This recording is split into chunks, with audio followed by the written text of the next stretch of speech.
Bom dia. O que a genética...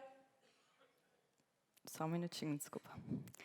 O que a genética fala sobre você e sobre a sua saúde? Primeiro, o que é DNA? É uma sequência de apenas 4 letras, chamadas nucleotídeos, que são complementares, AT, CG. Hoje, crianças de 7, 8 anos já reconhecem a molécula do DNA. Um estudo realizado nos Estados Unidos com crianças mostrou que a molécula do DNA é tão conhecida quanto a marca, o símbolo da Coca-Cola e do McDonald's. Nós também vimos isso com as nossas crianças brasileiras. Um estudo que realizamos nas escolas públicas, o projeto ESO-FAPERJ, a gente faz a extração de DNA do morango com as crianças, e quando mostramos a molécula do DNA, todas respondem rapidamente de forma correta. Eu, quando era criança, eu não sabia o que era DNA. E acredito que muitos aqui presentes, que nasceram antes da década de 80, também não sabiam. Estou certa?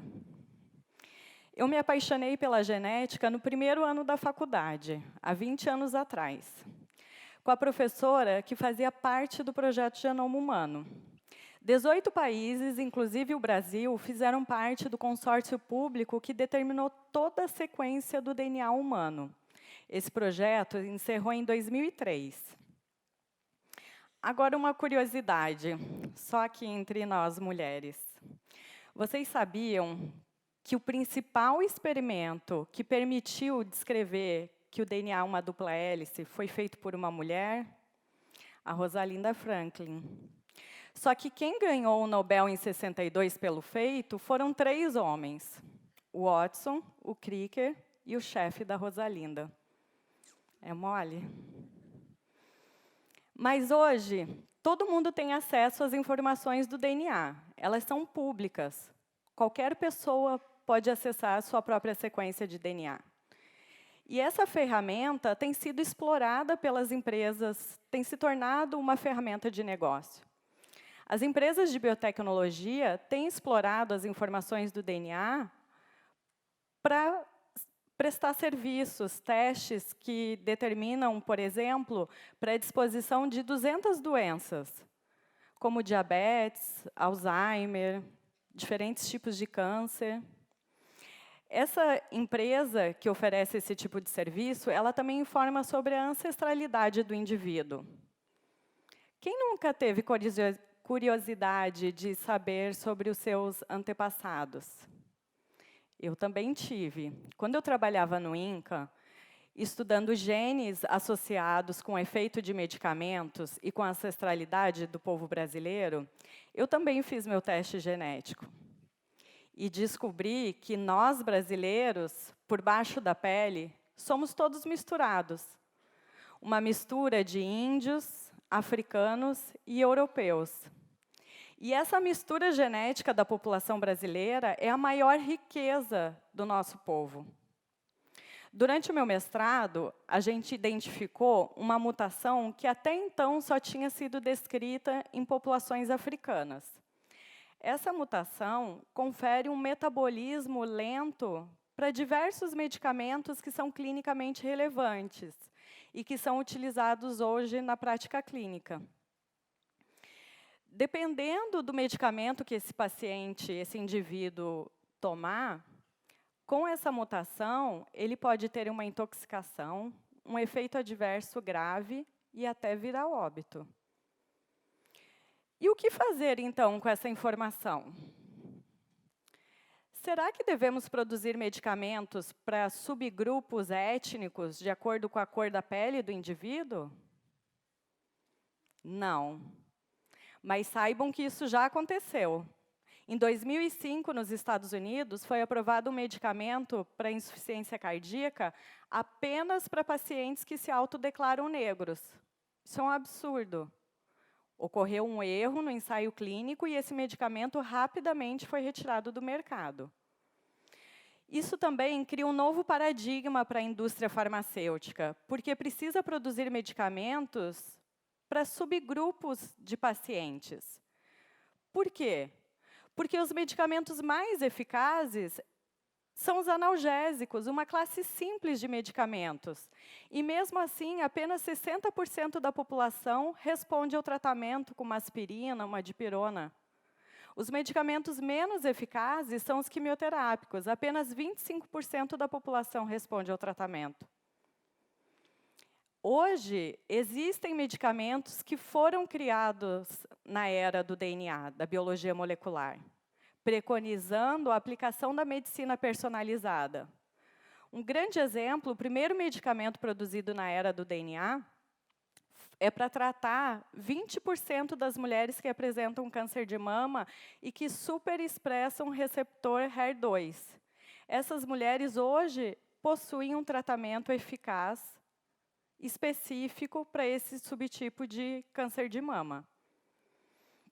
O FDA, que é o órgão que regulamenta a venda de medicamentos e alimentos nos Estados Unidos, similar à Anvisa aqui no Brasil, aprovou o uso de testes genéticos para 261 medicamentos.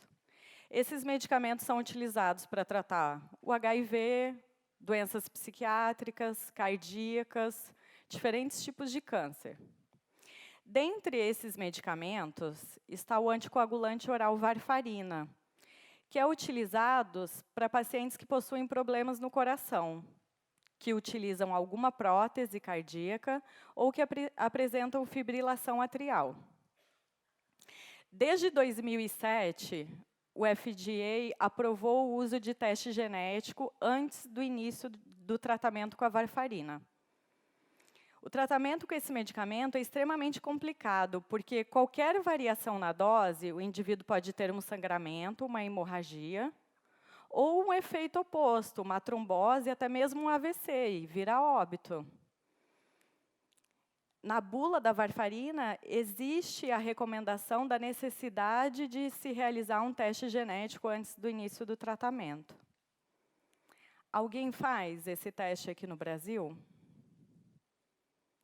Não. E nem a minha mãe fez quando iniciou o tratamento com a varfarina. Apesar de ter sido tema da minha tese de doutorado, a varfarina e os testes genéticos que eu defendi em 2009, em 2017 a minha mãe teve um AVC.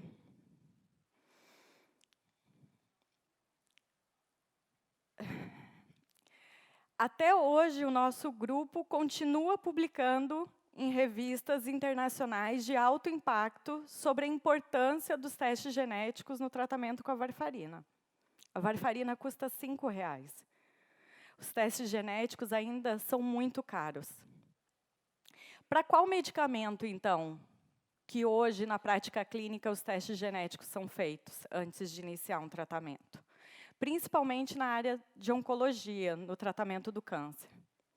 Hoje, antes de iniciar o tratamento de um câncer de pulmão, de intestino, de ovário, é necessário fazer um teste genético para determinar o subtipo de tumor daquele paciente e utilizar a medicação que é eficaz para aquele indivíduo. Para vocês terem uma ideia, o custo do teste genético no tratamento do câncer do pulmão é em torno de R$ 2.000 aqui no Brasil. Isso já é feito. O teste, que identifica a predisposição de aproximadamente 200 doenças, ancestralidade do indivíduo e outras informações interessantes que eu vou falar a seguir, quando a empresa foi criada, lá no Vale do Silício, o teste custava $1.000. Hoje, custa $99. E qualquer um que puder pagar pelo teste pode fazer. O resultado do teste é enviado por e-mail. Imaginem um leigo, sozinho em casa, se deparando com o resultado de um teste que tem 90% de chance de desenvolver câncer. São informações extremamente complexas. É necessário um aconselhamento genético, profissionais capacitados que possam orientar esse indivíduo. A facilidade aos testes genéticos não significa que toda a população deva fazer. Mas esse teste genético também é interessante saber, por exemplo, como você metaboliza a cafeína, o álcool, a nicotina. Isso pode explicar por que algumas pessoas tomam tanto café e não sofrem dos efeitos adversos da cafeína. Provavelmente porque é um metabolizador rápido. Pode explicar por que o número de cigarros que o indivíduo fuma, ou até mesmo o hábito, o vício desse indivíduo de fumar.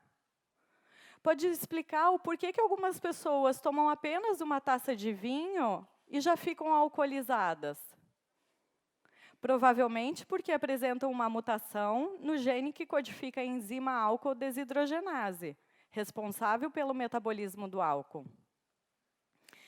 Com o teste genético, também é legal saber sobre o seu perfil nutricional. Uma empresa em São Paulo, hoje, vende um teste por R$300, que informa sobre o seu perfil genético nutricional e ainda indica a dieta adequada para você. Agora, imaginem se eu descubro que eu tenho uma mutação que eu não vou engordar. E se eu começo a comer chocolate de forma descontrolada? Com certeza vou desenvolver diabetes. Com o teste genético, também é legal saber sobre o seu perfil atlético. Será que o meu perfil é de resistência para correr uma maratona? Ou eu tenho o perfil de velocista, para correr os 100 metros, como o Bolt? Nós também temos um projeto com atletas aqui no INTO, já recrutamos mais de 800 atletas. Nós buscamos alterações genéticas que podem predizer o aparecimento de uma lesão no atleta. A ideia é desenvolver um algoritmo e, com isso, direcionar um treinamento individualizado para aquele atleta, talvez antecipar um diagnóstico e até mesmo orientar um tratamento. Mas imaginem se os clubes começam a contratar os atletas agora com base no perfil genético. Será que o Ronaldo, o fenômeno, que era uma incógnita, ia ser convocado para a Copa de 2002? E será que o Brasil ia ser campeão mundial? Não é apenas o componente genético que vai determinar uma doença ou uma aptidão. Existe a influência do ambiente, que é estudado na epigenética. Hoje, os algoritmos são uma realidade. Cada variável do indivíduo, independentemente de ser genético ou não, ganha um peso, um valor nessa fórmula e vai informar o risco de um indivíduo desenvolver determinada doença ou de ter o efeito desejado com o tratamento farmacológico. Para vocês terem uma ideia, hoje o custo para determinar todas as mutações no gene BRCA1 e BRCA2, que estão associados com um risco de desenvolvimento de câncer de ovário e de mama hereditários, o mesmo teste que a Angelina Jolie fez e retirou as mamas e o ovário, o custo é de $3.000. Mas imaginem se, ao invés de retirar um órgão, se a gente pudesse consertar o DNA. No futuro, talvez, teremos as cirurgias genéticas. Hoje, isso é possível em laboratório. Com ferramentas de engenharia genética, você consegue consertar de forma precisa uma sequência de DNA.